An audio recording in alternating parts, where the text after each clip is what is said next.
Yeah.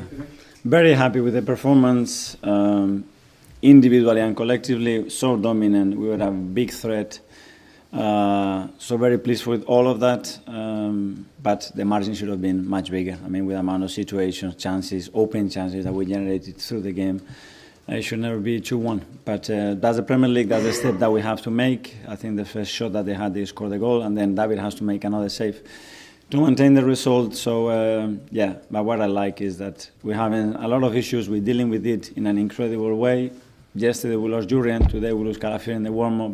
Declan has to play as a fullback, and you see the performance that he put in. So that's the spirit, and that's how much our players want it. How long can you sustain that with the amount of injuries you have? You seem like you're having to dig deep every week. I don't know. At the moment we survived 6 months. So let's see. It's another 5.5 to go. So hopefully things will get better. The good news as well, for example, we got Gabi earlier than expected, which is great. The medical staff, I think they've done an incredible job. The way he pushes himself as well. And that's what we need, because we lost one, we got somebody else back. And overall, I think the performance was against that really good side. Very, very good. Simon? Mikel, are the injury issues uniting the group? Yes. Because as well, there are injuries with Jurriën. He landed awkwardly, and there's something with Ricky was something as well very, very strange. And but you speak to Declan and tell him he needs to play there or as a right winger, and he said, "Okay, I'm up for the challenge. I'm going to do my best." And the attitude is great to witness. This is the second week in a row where City have obviously gone top and you've had to respond within hours. How much confidence does that give you in the title race that you've done that twice in a row?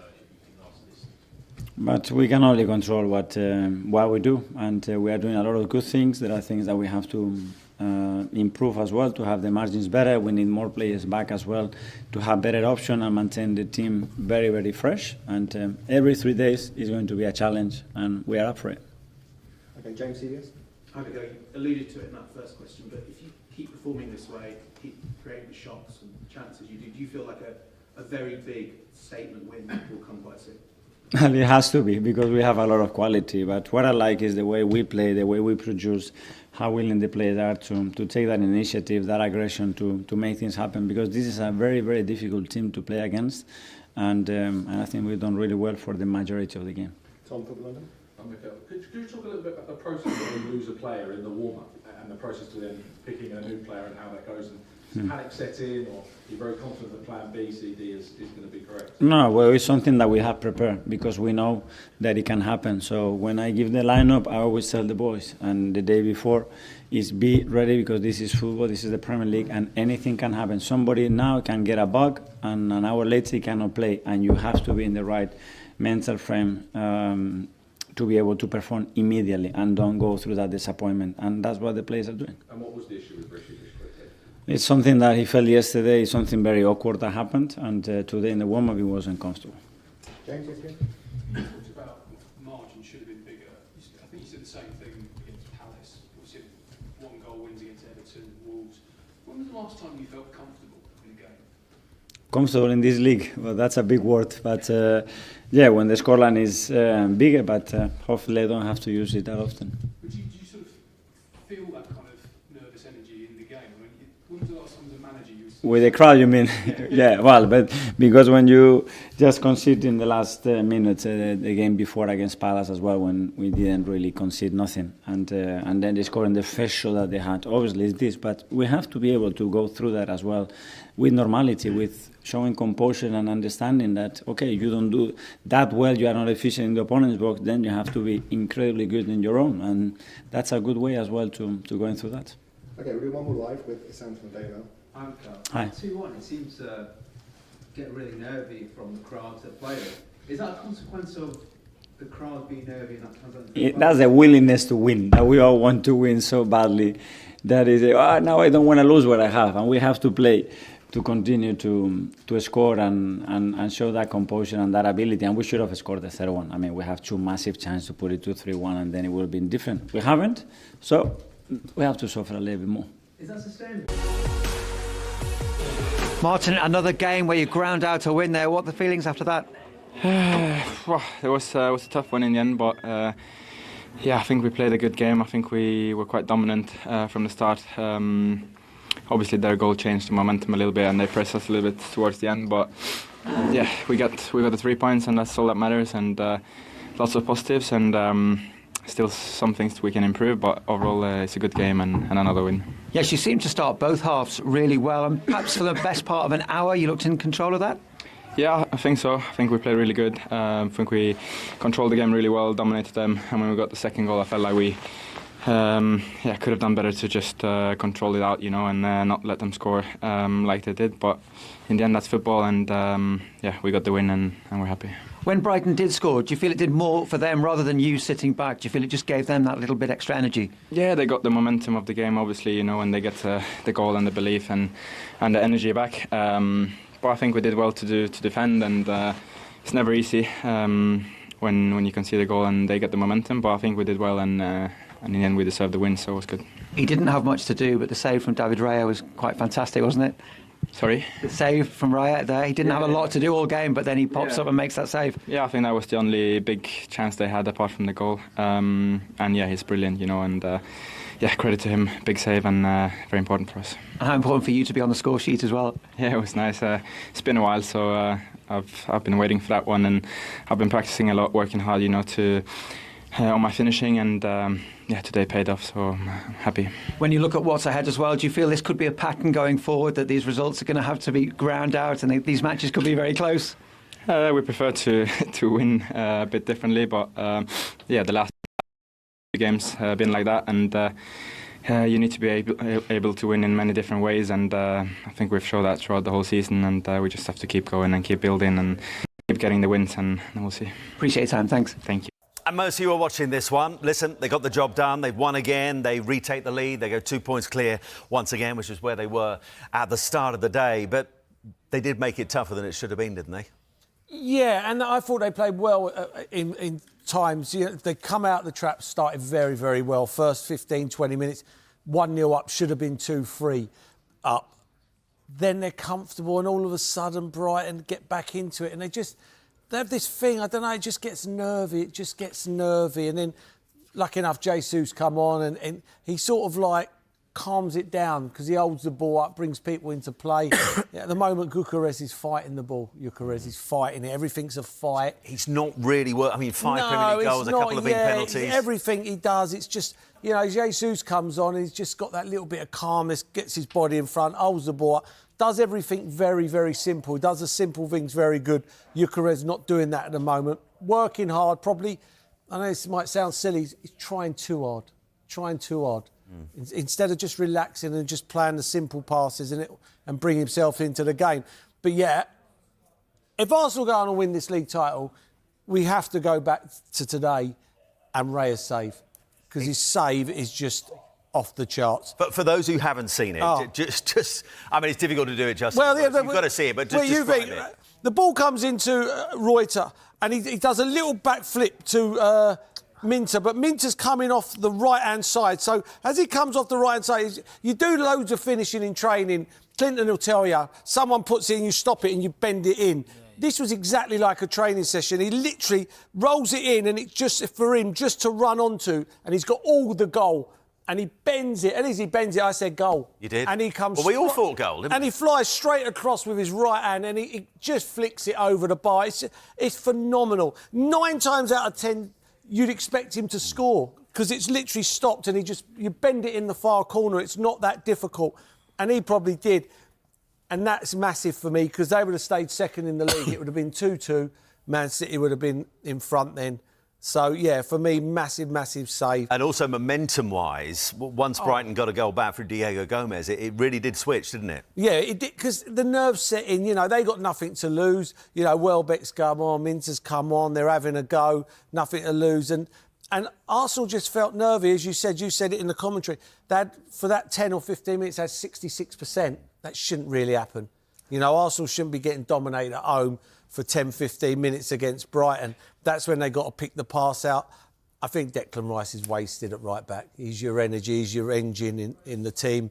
He gets you going forward. But I would say probably the best Odegaard. But if Timber's not around, which he isn't, it's precautionary, who else goes there? I don't know, but you're asked... to win football matches, you've got to dominate midfield. You've got to have your best players in midfield for me. he gets wasted out there. But I did think Odegaard probably had his best football match he's had for Arsenal for a long, long time. And also for him to get on the score sheet first time this season, we keep mentioning that he's missed so many games with injury. That's massive and significant as well, isn't it? Yeah, and a very good goal. A very, very good goal. Yeah, he was. I thought he was outstanding today. He was the one who settled it all down. If they put their chances away, win quite comfortably. What I was pleased with was the first 15, 20 minutes. Yeah. They come out and they didn't look nervy and they took the game to Brighton and probably should have been out of sight, but they missed some good chances. So, yeah. And you're right to point out the chances. They had 24 shots in that game. That's the most they've had in a Premier League game so far this season. Wow. Are they snatching at stuff at the moment? Yeah, I mean, Martinelli missed from 6 yards. I mean, if that come in another 10 times, he literally just got to let it hit your foot. He's tried to run onto it. The pace is in it. They haven't got any natural goal scorers, Arsenal, have they?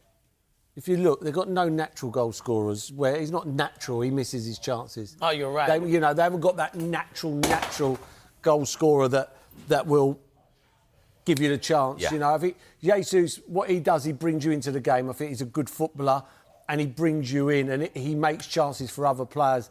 You know, Gyökeres is snatching at the moment. But yeah, Martinelli probably had the chance to kill the game. But yeah, good result for Arsenal in the end. Another game ticked off. 20 left, is it? 18? What's left? 18?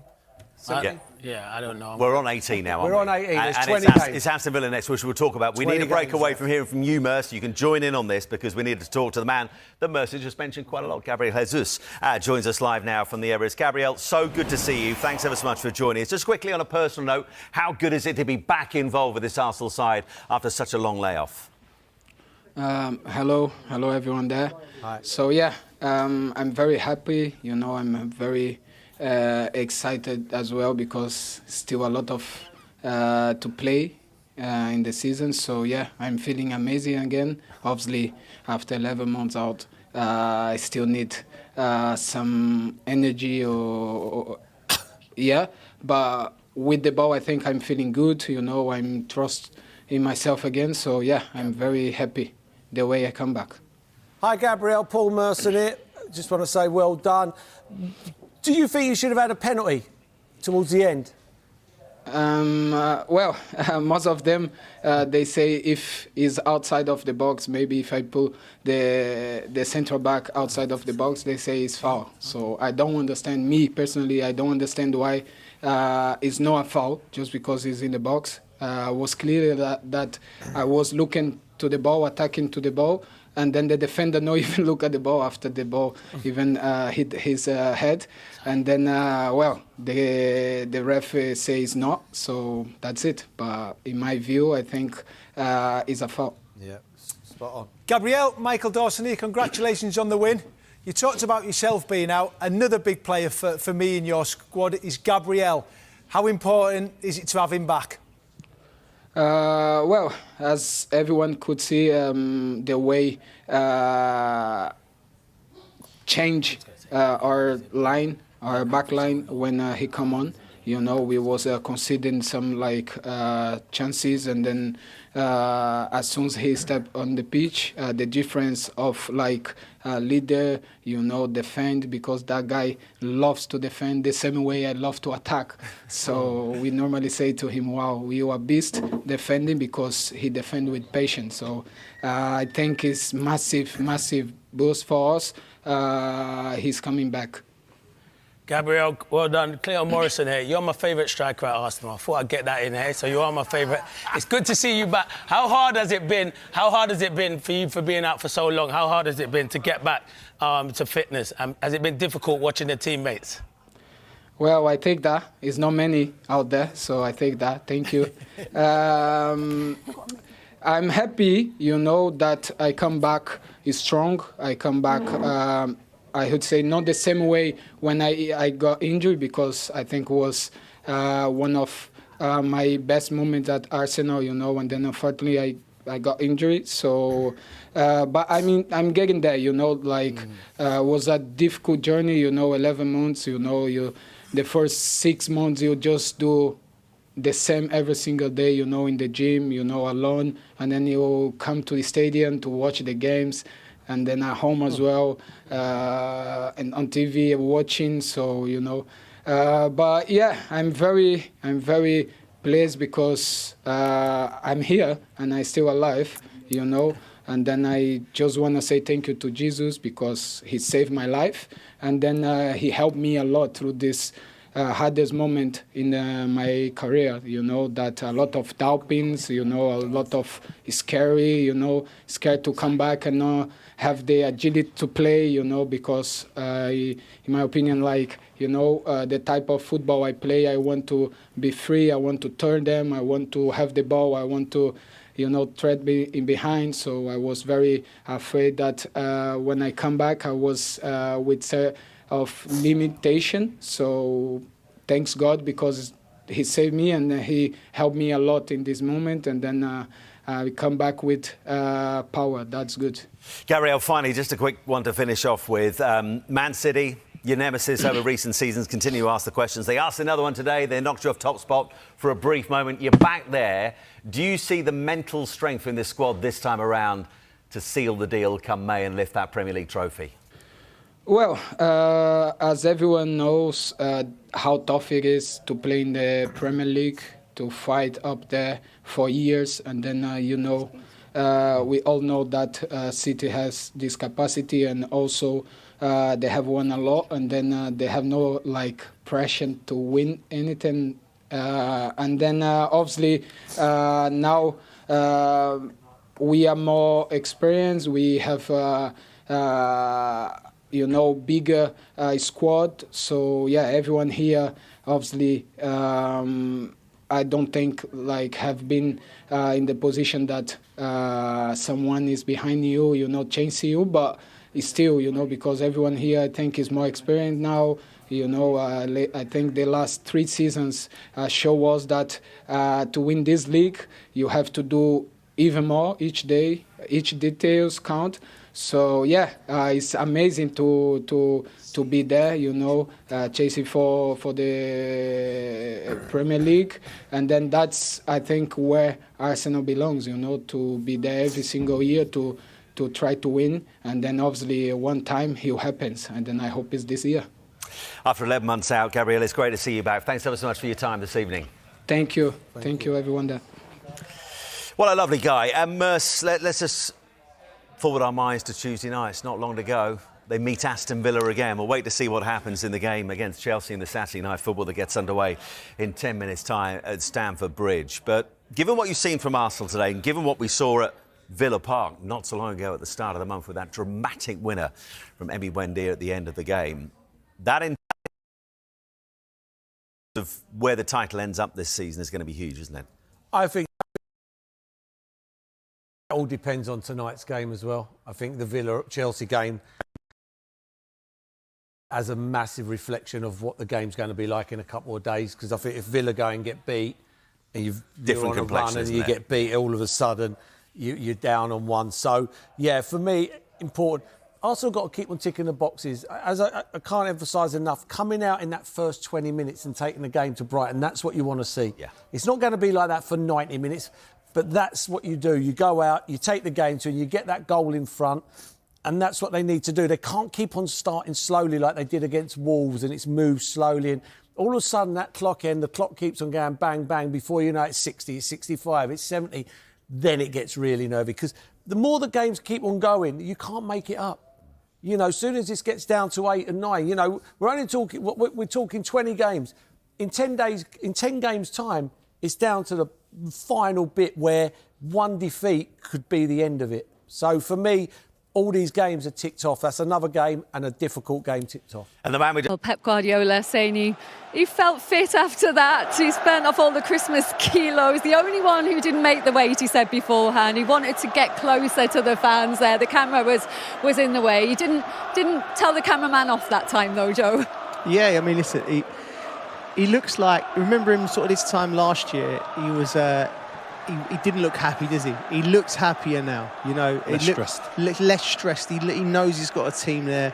There's a rhythm to it. You know, you watch them play, Foden and Churchy together, sensational. So he does look happier, and that is that's quite that's quite bad for Arsenal, actually. He is in a good place, Pep. How big a part do you think Pep Lijnders has played in that then, Jolien? When we think about how weary he looked at times last season, to sometimes have that fresh voice alongside you. That is definitely the factor, having spoken to some of the players in the squad early in the season and just throughout pre-season, and hearing a fresh voice, and Pep being allowed, or Pep Guardiola allowing Pep Lijnders to deliver messages in a different tone, can just galvanise players, and especially when there's new signings as well. There's a combination of a lot of things that Pep, the club, would have recognised last season that weren't right, changed them, and now they're getting more momentum from that.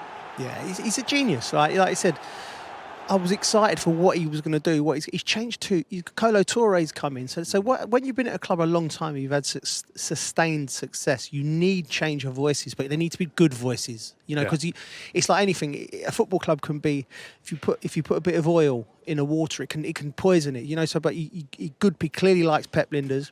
Kolo, they've come in, they've benefited. It's Foden, he's kicked on again. The signings have sort of hit the ground running. So there's a lot to be positive about, and I'm really glad, because it looked like Arsenal could have run away with it, and we don't want that again. We need a Premier League title race where it's nip and tuck, and every Saturday and Sunday we go, what results here are going to go either way and change it, and it looks like we got that. Is it quite fitting to see him give that sort of public praise to his assistant coach on a day where we've had all the tributes today to John Robertson as well, Jolien, who was of course such a good number 2 to Martin O'Neill? Yeah, definitely an iconic day for that, to give that praise. But we've seen him do that before. Pep doesn't like to take and receive all the accolades. He gives a lot of praise to coaches, especially to his players, so, and to the club for signings and things. So he's aware that he's the main focal point, and we're aware of that. But he also respects the fact that everyone else puts in the work and gives them credit when necessary. Yeah, that's a real sign of strength, Jolien, because it's like, you know, a football club and a football team, we so badly want to make a superstar of a player. Oh, this is the superstar, whoever that may be. And the manager's clearly the front man, he's doing it. But to win a game of football, a Premier League game, especially a game like, you need everyone, your backroom staff. The details. Details, everything. So he recognises that, Pep. That's why he is what he is. You know, and he's bringing them all together, and he's galvanised the club. 11 wins in 13 in the Premier League now for Manchester City. If you're Arsenal, how concerned are you by that run? Very concerned, because that is the thing, and that's the factor that I've said has separated Liverpool and Man City over previous years. The fact that they can go and win 10 games in a row. They haven't quite done that just yet. They're 2 away from that. And that is the new norm, the new standard that them 2 teams have done. And I still believe that until Arsenal are able to do that, you still find yourself short of winning the title, because that's a third of the points that's been recognised to be enough over the previous season. So you go on to win 2 more games, and all of a sudden that's 30 points in 10 games. It's pretty remarkable. And the Gunners have got used to kind of being eaten up by City's relentlessness, haven't they? That's got to be in their minds. Oh, Joel. Absolutely. I mean, football's such a mind game. You know, if you're the Arsenal players and you get there and your noses are in front, and you can hear the horse in the background galloping towards you. There's something in games, in moments in games, at the back end of games, 10 minutes, when Arsenal might want to see a game out.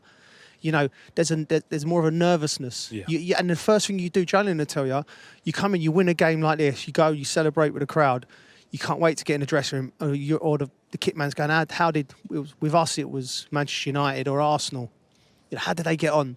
If they won again, it's like, you know, it's checkmate. So you're going again. So you sort of you've got to manage. You've got to be very strong-minded to deal with that right the way through the season. Does it feel like those Cities still haven't put together a complete performance this season? Yeah, but because I think they're in a different stage, different style now. Like we spoke about individuals, but I also believe they have a very good confidence that they're going to score. But they're also a bit sceptical of how many goals they're going to concede, and that's how I watch Man City. I think 1 goal isn't probably going to be enough to get the result here. They'll get the win, so I'm confident they are going to score goals, but I'm also nervous that they're going to concede, and whether that is through transition or just general play, I think they need to strengthen that area of their game up, and then all of a sudden they become a formidable force. Jolien said he's nervous that they're going to concede. Do you think it could be that defence that holds them back? I don't think. I think Jolien's thinking of Man City in like the best Man City we've seen in the last 2-3 years. They're not quite there yet, you know, but it's new. They're getting stronger and stronger. I thought Diaz was given kittens today a little bit. He was pushed. He's a great player, but he was pushed and pulled. You know, I think they look so much more solid with Rodri. They're positive him being back on the bench again today. So there's lots of little things that can fall into place that make them even more secure. And I think they're moving towards becoming closer to the great Man City's teams of the last 5, 6, 7, 8 years. And I think they will get there. Would you say they're more appealing to watch now? The fact they're not that slick, efficient machine that we've got used to, it's almost more exciting. Yeah, definitely more exciting from a neutral point of view, and more compatible, gives more confidence to our position. I think if we create these moments and not think City are just going to pen us in for 90 minutes and all of a sudden it's over, it's a case of, they've scored a goal, but we've still got an opportunity. We'll still get an opportunity to score. So teams will stay in games for longer, believing they can get something out of it. Well, we showed. So they stay 5 points above the bottom three at the moment. Man City, for now, though, are top by a point. Arsenal facing Brighton, Joe. We know Brighton can cause an upset against the big boys as well. How do you see that going? I think Arsenal win. I think, like I said, now that Man City's pushing them, that'll push more out of Arsenal. I think we looked at what the points are now. I think the points tally for winning the league will be less than what we've seen it than anyone. Because I think, like you said, Brighton are not really going great, but they're going to go to Arsenal. You're thinking, they could win. You can go to Brentford. Brentford could turn over any team. So there's so many teams in that middle pack of the Premier League that can win games, which makes it interesting. So I expect Man City to drop points. I also expect Arsenal to drop points, although I do fancy them to win them today. Do you expect Arsenal to drop many points, Jolyon? I don't know. I think for me, the game against Villa is huge. I think that will determine where my mind sets on who wins the league. I think if they put Villa to bed, I think all of a sudden it's like, they're serious about what they're doing. And if they don't, and Villa win, I'll be thinking, this has a bigger impact. One, because Villa are closer to them, but also... And they beat them at home already. That's what I mean. And so I just think that game is vital to the mentality of what happens with Arsenal. Let's talk more about Villa then, Joe. Big game at Stamford Bridge this afternoon between Chelsea and the Villains. How big a test is that of their title credentials? That's a massive test. They've won this 15 out of 17, I think, in all competitions, Villa. They're on a massive run, coming to Stamford Bridge. When the big boys come to Stamford Bridge, I'm not concerned. Chelsea perform against Arsenal, Liverpool, Man City, everyone. Now Villa, this is a big game for Chelsea. So I think it's a tough game for Villa, and I fancy Chelsea. But that's the difference, I think. Villa, in the greatest respect to Villa, I think if it was a bigger team name, then it would be more Chelsea, like the Arsenal games. But I think the fact that it's just a really good team, I think this is a tough one for Chelsea. Okay. Very tough. Do you give Chelsea any chance of winning the title this season, Jolyon? Not the title, because I don't think City and Arsenal fall off enough for them to catch them and supersede them. So I don't see them winning the title this season.